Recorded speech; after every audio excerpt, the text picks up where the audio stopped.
dans l'émission Parole de femmes. Cette semaine, nous sommes avec Shirley. Bonjour Shirley. Bonjour Shirley. Et avec Nadine, bien entendu. Je ne t'ai pas présentée hier, mais c'est parce que la francophonie entière te connaît déjà. Ah, c'est ça. Ouais, c'est ça. Est-ce qu'on peut remettre le commentaire de Shirley? Ouais, c'est ça. Alors Shirley, aujourd'hui, nous allons parler de la différence entre les serviteurs et les disciples, oui. et notamment du caractère. Le caractère. Nous allons voir qu'il y a vraiment une différence entre être un serviteur et un disciple. Hier, on a beaucoup parlé du service parce que tu nous as raconté, Shirley, que suite à la pandémie, tu avais arrêté de servir et ça avait comme créé beaucoup de questionnements. Et finalement, tu es revenu à ton bon sens et on s'en réjouit. C'est pour ça que tu es là aujourd'hui, d'ailleurs. C'est pour nous raconter tout ce que tu as appris en fait pendant cette période et qu'au final, ça a été bénéfique parce que tu en as tiré les bonnes leçons. Et aujourd'hui, on veut parler du fait d'être serviteur et d'être disciple et pas seulement serviteur. Et ça aussi, je pense que c'est quelque chose qu'on a pu apprendre à travers ces temps de pause et d'arrêt. C'est de se dire, le service, d'accord, ne me définit pas, mais maintenant, quelle va être la qualité de mon service? Et quand on rajoute à notre service l'amour, en fait, l'amour pour Dieu et l'amour pour les autres, ça va faire de nous un disciple. Et on va parler notamment du caractère. Et puis, Shirley, toi aussi, tu vas pouvoir partager tes expériences par rapport à ça. Et tu nous disais, quand on préparait l'émission, que tu avais été quoi? Leader de louange, leader de louange. Et au début, la préparation était intense. Intense, parce que le stress me prenait tellement. Je me rappelle même, au début, j'en pleurais même tellement. Parce que je suis quand même, ça paraît pas, mais je suis quand même un peu gênée, réservée. Je sais, ça paraît pas. Mais ça me demandait quand même beaucoup. Et je me rappelle, mes samedis, là, je pouvais rien faire. Je priais, je jeûnais, les prédications. J'étais figée là-dedans. Je faisais aucune sortie parce que je voulais vraiment bien me préparer, puis donner le meilleur de moi-même, de ce que Dieu m'avait communiqué. Puis effectivement, il y avait des fruits par rapport à ça, et je me sentais plus à l'aise aussi. J'avais vraiment une connexion avec Dieu, et je me rends compte que si j'ai pas ça, en fait, mon naturel revient. Donc, un naturel d'être gêné. Je me rappelle d'une louange en particulier, où je ne faisais plus cette façon-là. En fait, mon samedi, là, finalement, je pouvais aller sortir avec des amis, je regardais un peu mes chants. Mon expérience avait été quand même assez éprouvée, puis je me sentais quand même à l'aise. Puis je me rappelle, c'était une louange très, très sec. Moi, je l'ai pris pour moi. Après, chacun regarde aussi par rapport à sa vie. Mais pour moi, ça a été un indice de dire, non, chérie, il faut vraiment que...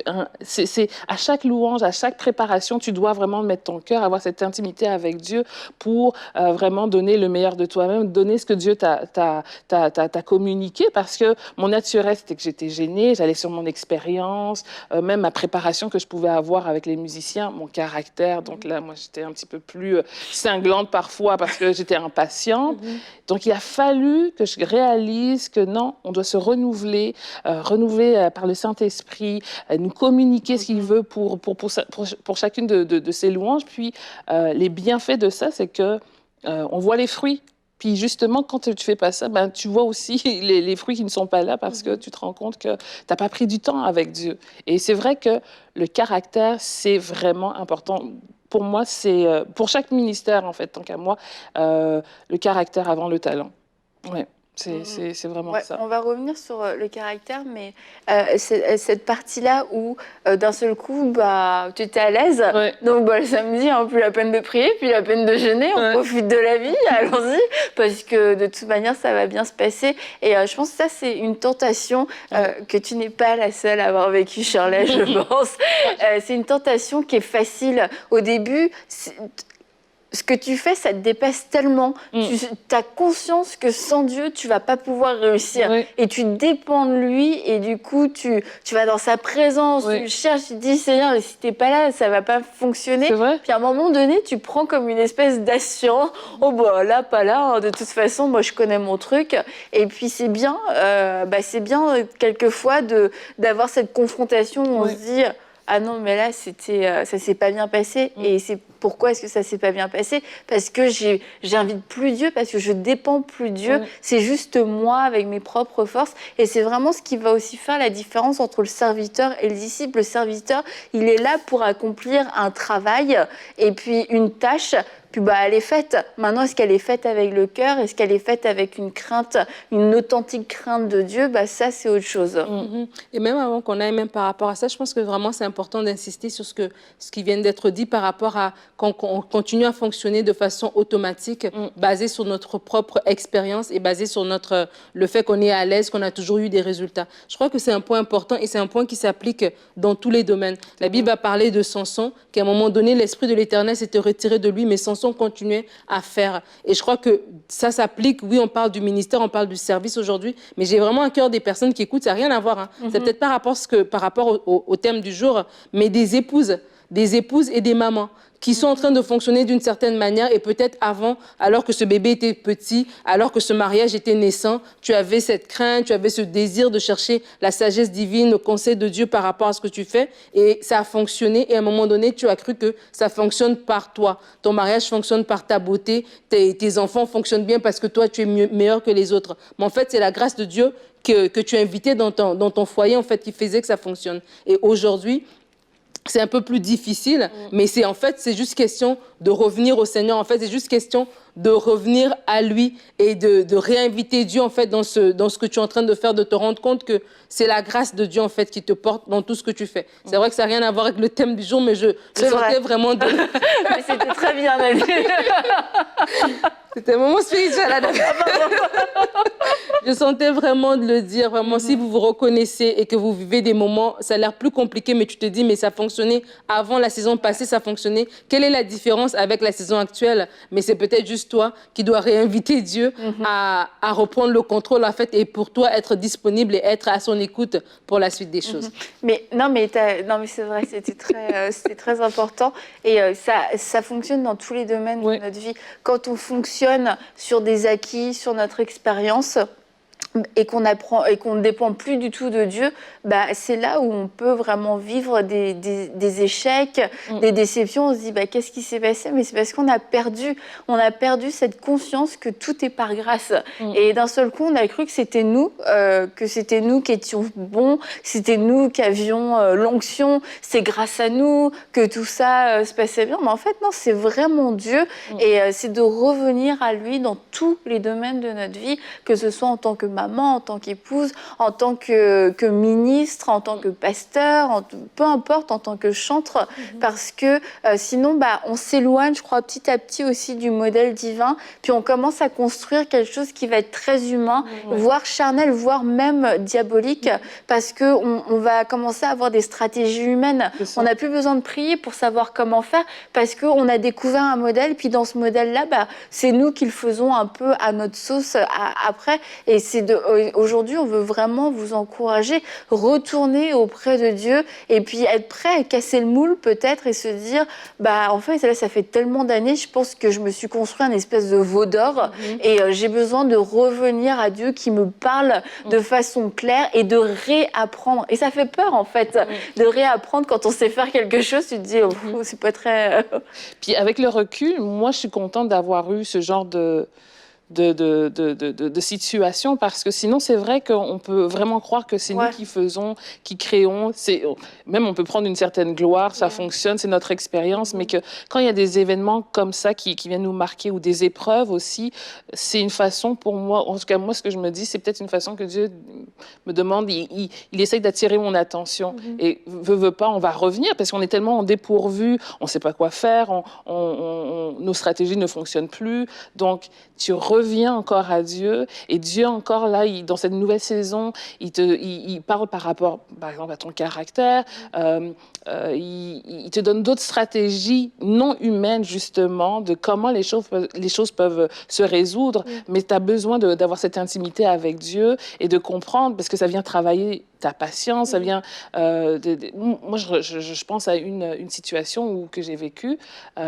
si ce n'était pas d'une intimité avec Dieu, Dieu m'avait préparé déjà d'avance. Donc, quand c'est arrivé, Dieu m'avait déjà préparé, puis j'étais tout à fait consciente que il n'y avait pas de surprise. Mais si je n'avais pas prié, si je n'avais pas eu cette intimité avec Dieu, mon naturel, mon caractère, j'aurais réagi tout à fait différemment. Parce que la réaction que je devais avoir... Réagis comment, Tu veux pas savoir, ça aurait été une bonne réaction, ça c'est sûr. Mais... quand Dieu te parle et te prépare, et moi je trouve ça toujours phénoménal comment Dieu peut nous parler de tellement de différentes façons et qui nous permet d'avancer. Puis que quand on a cette intimité avec Dieu, on gagne 10 points d'avance en fait sur la situation. Ouais. Et là, quand on parle de ce thème, pour clarifier, parce qu'on peut se dire, c'est pas mal d'être un serviteur, absolument pas. C'est une excellente chose d'être un serviteur. Jésus a dit qu'il était venu comme un serviteur. C'est qu'en fait, un disciple, c'est un serviteur. Mais tous les serviteurs ne sont pas des disciples. Et autant hier, on a vu que le service pouvait cacher un vrai manquement par rapport à notre relation avec Dieu. Et aussi qu'à la fois, le service, ça peut être comme une excuse à tout, une excuse à toutes nos failles au niveau de la sanctification, au niveau de notre caractère, au niveau de notre nature charnelle, et de se dire, oui, mais moi, je sers, je suis utile pour le royaume de Dieu. Alors, écoutez, on n'a pas le temps pour ça. Mais puis, on va être détestable, en fait, avec les gens. On va être méchant, quelquefois, juste dur, pas forcément méchant, mais quelquefois juste dur. Mais parce qu'on se dit, Dieu m'utilise, Dieu m'approuve, donc je suis dans la place, laissez-moi passer. Et je pense que c'est important de se souvenir qu'un disciple, c'est quelqu'un qui a le cœur de Dieu. Et le cœur de Dieu n'est ni arrogant, ni méprisant, ni hautain. Et c'est avant d'être un serviteur, avant d'être un ministre, ou peu importe le titre qu'on peut avoir, on est avant tout des enfants de Dieu, et c'est ce qu'on doit avant tout véhiculer et faire transparaître dans nos relations.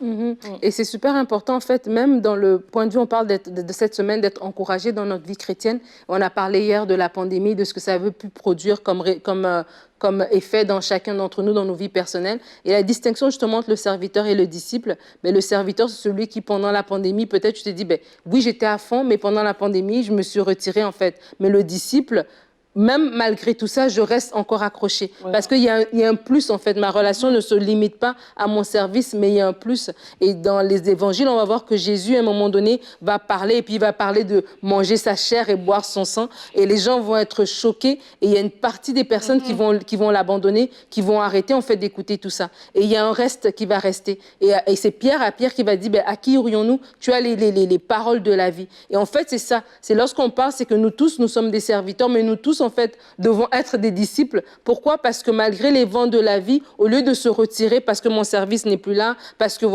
etc., je reste encore plus accroché, en fait. Et le disciple, il a cette révélation de son maître, et il a cet attachement à son maître. Si on parle juste du mot en lui-même, et c'est de la même manière aussi, ça revient encore avec notre relation avec Dieu. Et parce que le disciple est plus attaché, parce que le disciple passe plus du temps avec son maître, le disciple va développer aussi le caractère, ou en tout cas va connaître le cœur de son maître pour dire non, moi mon maître il aime ceci, moi mon maître il aime cela. Et de la même manière pour nous en tant qu'enfants de Dieu et en tant que disciples de Jésus-Christ, c'est là que le caractère de Christ s'imprègne à nous, et s'imprègne en nous, et c'est là qu'il y a la différence entre, comme tu dis, quelqu'un qui s'appuie sur son service et a un caractère qui est pas bon, mais le service est quand même là, puis c'est bien. Et quelqu'un qui dit non, oui, j'ai un service, mais en plus de mon service, mon caractère reflète la personne que je sers, qui est Dieu, en fait. Et quand on voit l'histoire avec les disciples, lorsque les enfants s'approchent de Jésus, tu comprends que là, ils font vraiment le service protocole et tout ça.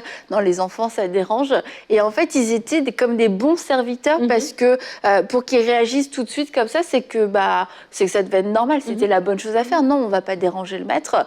Et en fait, là, ils sont serviteurs. Et Jésus leur transmet la pensée du disciple. Non, laissez venir à moi ces enfants. Et là, il les enseigne. Et il y a des choses qui sont bonnes en tant que serviteurs, mais il y a des choses qui sont encore plus excellentes en tant que disciples, et qu'on ne pourra apprendre que si on passe du temps auprès du maître, à pouvoir écouter ses commandements, écouter ses directions, écouter son enseignement. On va passer de serviteur à disciple. On ne sera pas juste en train de faire ce qu'on nous a montré, ce qui nous semble être bien. Non, on va faire exactement ce que Dieu nous appelle à faire au bon moment. On va élargir notre vision. Ce ne sera pas juste juste comme on me l'a montré il y a 10 ans. C'est comme il y a des nouvelles choses à découvrir. Et oui, il y a la persévérance, oui, il y a la fidélité, mais c'est certain que si vous n'avez reçu aucune parole de Dieu depuis 10 ans, que vous faites exactement la même chose, peut-être qu'il y a une parole fraîche pour vous à entendre, pour que vous puissiez aller au-delà, pour que vous puissiez développer de plus en plus ce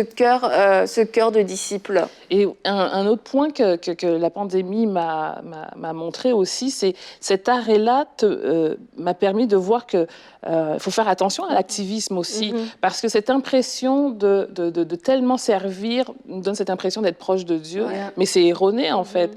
Et quand tout s'arrête, tu te rends compte que t'es pas vraiment ressourcé, t'as pas vraiment quelque chose à donner, mais en fait t'es dans cette routine où finalement tu fais parce que tu sais comment faire, ou ton expérience qui te permet de dicter, mais concrètement, si tu aurais été vraiment dans cette intimité avec Dieu, tu aurais donné différemment, tu aurais été sensible plus au Saint-Esprit, tu aurais dirigé différemment, tu aurais eu une parole aussi pour les gens. Et il faut faire attention, il faut se rappeler que Dieu nous aime pour qui qu'on est, pas pour ce qu'on fait, et aussi qu'on l'aime pour ce qui il est et pas pour ce qu'il nous donne non plus. Donc c'est important de revenir à cette source-là d'un Dieu qui veut avoir du temps avec nous et de partager avec lui, de lui présenter toutes nos craintes, tous nos souhaits, tous nos rêves, mais il a aussi quelque chose à communiquer avec nous, quoi.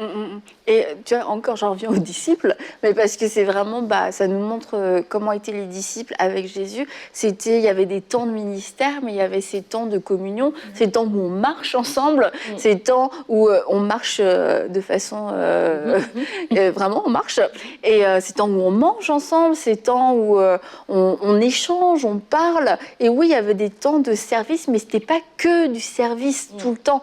Il y avait cette communion. Et je crois que on doit y revenir. Et c'est sûr qu'après avoir vécu tout ce temps de pandémie, ça a mis la lumière sur comment est réellement ma relation avec Dieu. Et c'est pour ça qu'en ce temps de rentrée, on vous encourage à faire un point, à faire un bilan. Et si toute ta vie, tu as été serviteur, tu as été fidèle, tu as fait les bonnes choses, tu as été utile pour ton église, tu as été utile pour un ministère, vraiment, tu as fait les bonnes choses.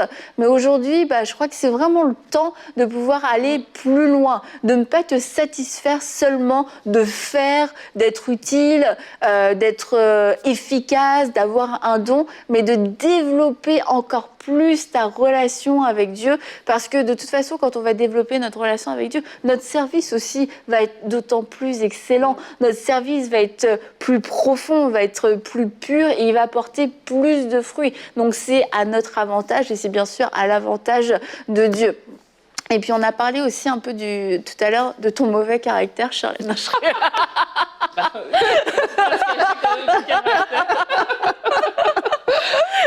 Qui veut venir participer à Parole de femme? Mais c'est vrai, il y a quand même des aspects, des traits de caractère. Tu le dis.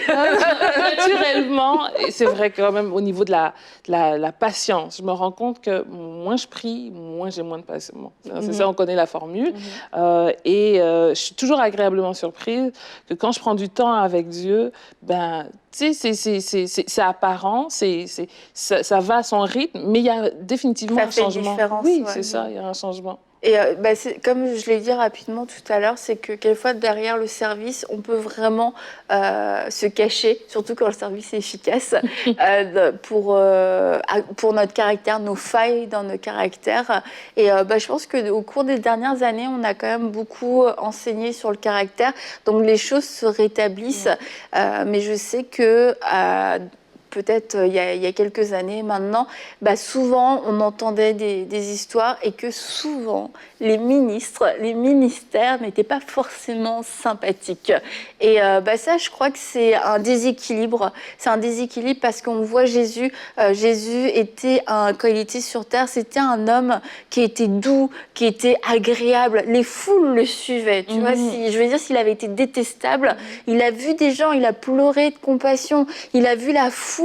Il s'est dit, mais ils n'ont pas à manger, on va les nourrir, on va multiplier les pains et les poissons. Tu vois là un homme qui est généreux, un homme qui ne voulait pas que les gens repartent à vide. C'est bon, moi j'ai fini mon enseignement, allez, tout le monde s'en va, bye bye. Tu sais, on voit vraiment comme quelqu'un qui était extrêmement bienveillant, qui aimait les gens, mais de façon tangible et qui avait des paroles agréables, pas agréables genre hypocrites, mais des paroles qui étaient vraies, qui étaient remplies d'amour, des paroles de liberté, d'espoir, et se dire bah ok, je peux être utile dans mon service, peut-être que quand j'impose les mains aux gens, tout le monde est guéri, mais à côté de ça, dès que j'ouvre la bouche, je blesse tout le monde parce que je suis hyper détestable. Et Aujourd'hui, si on peut se permettre en toute humilité, ce n'est plus le temps de se cacher derrière le service pour garder un mauvais caractère. On peut être vraiment efficace, être utile, être performant dans notre service, puis en même temps, être agréable, être sympathique. Comme toi, Nadine. Et en fait, c'est ça, c'est ce bascule qu'on doit faire. On doit basculer en fait dans cette phase de disciple et quitter le serviteur. Et lorsque Shirley parlait de l'activisme, et elle a dit que c'était erroné de croire que parce qu'on est très actif, que notre relation avec Dieu, c'est comme le baromètre, l'activisme est le baromètre de notre relation avec Dieu. Mais en fait, je crois que c'est super important en fait ce qu'elle vient de dire. Parce qu'après, quand on sort de l'activisme, lorsqu'on revient, on devient maintenant un disciple, c'est là qu'on sait qu'on doit non seulement, oui, je dois avoir des fruits et oui, je dois faire des choses, mais mon caractère doit être transformé en même temps. Et de comprendre en fait que des fois, les gens, ils vont nous regarder et peut-être ils vont voir cette belle louange qu'on a fait, exemple. Et ils vont voir, nous, on est dans les bancs et puis on va apprécier cette louange. Mais les gens qui, eux, connaissent notre vrai caractère, non seulement cette louange ne va pas les bénir, mais en fait, parce qu'ils connaissent notre vrai caractère. Exactement, parce qu'ils connaissent notre caractère et qu'ils nous voient louer, ça va même les éloigner encore, les refroidir encore, à dire, mais comment Dieu peut utiliser une personne pareille? Ou est-ce qu'elle dit, et les enfants. Voilà, ce qu'elle dit, c'est pas vrai. Et donc, c'est vraiment important de se dire, en fait, c'est que lorsqu'on fait un service qui est bien, mais que notre caractère, lui, n'est pas beau, c'est que nous, notre caractère va demeurer, ce témoignage va rester. Donc, peut-être les gens sur le coup, ils vont être bénis des chants, mais après, là, le pianiste qui va dire, ouais, cette femme-là, vraiment, nanana, ben, cette réputation ou cette parole-là va rester, va nous coller et va pas produire du bon fruit. Mais par contre, si Shirley, elle vient, puis elle est super bien accueillie, puis on est très gentil avec elle. N'est-ce pas? N'est-ce pas?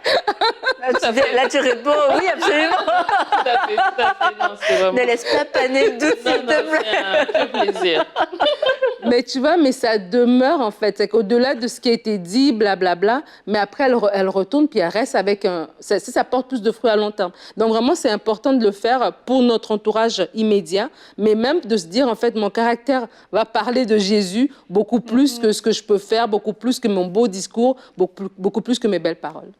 Oui. Et dans Colossiens 4:1, on lit « Maîtres, accordez à vos esclaves ce qui est juste et équitable, sachant que vous aussi, vous avez un maître dans le ciel. » Et c'est important quand on est en position de leadership, peu importe la position, c'est de se dire, c'est par grâce. Dieu m'a positionné ici pour que je puisse le refléter, le représenter. Et deux, c'est que ces gens qui sont peut-être sous mon autorité sont avant tout sous l'autorité de Dieu. Et j'aurais des comptes à rendre de la façon dont j'aurais traité ces personnes qui sont autour de moi, des personnes que Dieu m'a confiées, non pas pour que je leur fasse du mal, pour que je les maltraite, pour que je les manipule quelque part pour mon propre intérêt, mais parce que on devait former une équipe en fait. Et on aura des comptes à rendre pour nos attitudes et nos comportements vis-à-vis de ces personnes, et surtout si on a été une occasion de chute, parce qu'imagine à l'intérieur, une fois que les caméras sont éteintes ou des trucs comme ça, et t'es détestable, il y a des gens qui se sont éloignés de la foi, ils se sont dit c'est hypocrite, l'église c'est hypocrite, et tu te rends compte que à cause de ton mauvais caractère que tu n'as pas voulu changer, il y a des gens peut-être qui se sont éloignés du Seigneur. Et ça, c'est une responsabilité qu'on a. Et je pense qu'il n'y a aucun de nous qui veut comparaître devant Dieu. Et puis, un tel s'est éloigné du Seigneur, un tel a décidé de ne plus croire en moi parce que toi, tu avais une mauvaise attitude, parce que toi, tu lui parlais mal. C'est horrible, en fait, de se dire ça. Quand tu dis, je suis un ambassadeur de Christ, de Christ dans la vie publique, et dans la vie privée, je fais fuir tout le monde. Oui. Puis moi, ça me ramène à j'arrive pas trop à me situer dans le temps, ça fait un petit bout, heureusement. Puis même dans mon intimité avec Dieu, je pense que c'était quand même là, mais je me dis, c'est tellement important si on n'a pas cette introspection vis-à-vis de nous, qu'on ait soit un entourage qui soit à l'aise aussi à nous dire. Mais quand tu as une intimité avec Dieu, je me rappelle, ça m'avait marqué, il y avait une séquence de rêves que je faisais et j'étais toujours en colère, là, mais vraiment une colère pas possible. Et j'ai dû faire ce travail en moi pour me dire comme, oui, je pense que je peux arriver à cette colère-là. Donc, j'ai dû prier pour... Puis je préfère que ce soit dans l'intimité entre moi et Dieu, en tout cas avec ce rêve-là, sans que personne soit au courant. Même maintenant, tout le monde est au courant. Oui, mais avec toute honnêteté, mais pour dire aussi que j'ai pas besoin d'un événement pour que je sois vraiment en colère avec les gens, mais que je travaille déjà là-dessus. Puis je pense que c'est un travail de tous les jours, mais que je sois consciente que je peux avoir cette tendance-là à être fâchée vite, puis qu'au fond, je dois travailler sur ma maîtrise en fait. Mais c'est super important ce que tu es en train de dire. Et je crois que ce qu'on est en train de dire aux gens, c'est en fait, elle, ce que Charla a fait, c'est qu'elle s'est posé la question. C'est qu'elle n'a pas juste accepté. Parce que des fois, ton entourage va t'accepter. Puis des fois, toi aussi, tu t'acceptes toi-même. À un moment donné, tu as un certain âge, tu dis, je ne vais pas recommencer, voilà, je ne vais pas recommencer la vie. Mais c'est important de se poser la question soi-même. Et Dieu est là pour nous tendre la main, en fait, pour nous transformer. Oui. Et je crois qu'il y a des gens qui peuvent écouter l'émission. Puis des fois, on a des défauts peut-être qui sont plus apparents. Quelqu'un qui est peut-être soupe au lait ou bien quelqu'un qui est déjà rancunier, des choses pareilles, c'est peut-être plus apparent. Mais d'autres choses qui sont peut-être beaucoup plus cachées et beaucoup plus profondes. Oui. Et c'est comme tu dis, c'est des fois le Seigneur va lui-même nous jeter le regard, nous jeter notre regard dessus par un rêve, par une petite parole qu'on a entendue, par une impression même que nous avons, et de dire, ben Seigneur, oui, je te sers, mais je sais que c'est pas mon service qui me fait rentrer dans ta présence en fait. Et on est sauvé par grâce au moyen de la foi, donc Seigneur, je veux pas non plus mettre mon service comme une espèce de CV pour avancer dans la vie. Et de sécurité. Exactement, et de me sécuriser là-dedans. Je veux, Seigneur, te ressembler, je veux vraiment te laisser me transformer. Et de faire cette prière de façon sincère et d'inviter le Seigneur. Et vraiment, je crois que sincèrement, lorsqu'on fait comme tu l'as fait, de façon sincère nous-mêmes, Dieu va venir travailler des choses dans notre vie. Et des fois, et souvent, et même je dirais majoritairement, le Seigneur veut nous travailler en secret. Oui. C'est pas dans son désir de nous exposer, voilà, qu'on ait un éclat devant quelqu'un et puis quelqu'un nous dise qu'on a un mauvais caractère ou quoi que ce soit. Il veut nous travailler en secret. Ben, donnons-lui cette opportunité, en fait, en étant nous-mêmes déjà enseignables et en nous-mêmes déjà en faisant cette introspection comme elle l'a fait. Donc, la conclusion de tout ça, si tu en as marre de te faire reprendre par les gens, eh bien, va dans la présence de Dieu, qui puisse te parler directement et qu'il puisse avoir cette opportunité plutôt que de devoir toujours passer par quelqu'un d'autre parce que toi, tu n'es pas disponible. Donc franchement, quelquefois, on en a marre de se faire reprendre, de se faire corriger, mais Dieu peut le faire, oui, dans l'intimité.